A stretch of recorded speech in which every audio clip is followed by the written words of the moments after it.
डायरियाचे लक्षण आहे त्यासाठी त्याच्यावर प्रतिबंध करण्यासाठी तुम्ही लवकरात लवकर जवळच्या प्राथमिक आरोग्य केंद्रात जाऊन किंवा सार्वजनिक आरोग्य केंद्रात जाऊन यासाठी प्रतिबंध करावा। सर्वांनी शौचालयाचा वापर करा, शौचालयाची स्वच्छता ठेवा आणि आजूबाजूचा परिसर सुद्धा स्वच्छ ठेवा।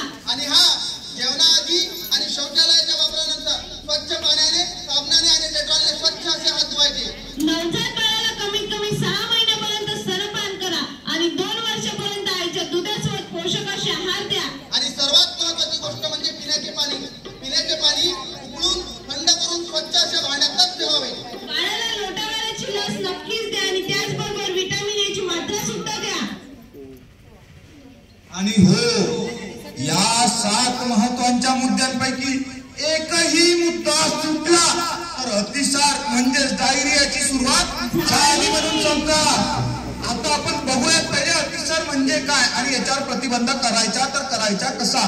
अतिसाराचे काही छोटे छोटे लक्षण आहे, जसे आपल्या बाळाला अतिसार हा 5 वर्षापर्यंतच्या मुलांना होतो जास्त करून, आणि त्याचे काही सिम्पटम्स म्हणजे आपल्या बाळाला 3 वेळेपेक्षा जास्त पातळशी शौच होणे, बाळाच्या डोळ्याखाली खोलगटपणा येणे, बाळ चिडचिडे होणे, त्यानंतर बाळ अस्वस्थ होणे, ही आहेत अतिसाराची म्हणजेच डायरियाची लक्षणं।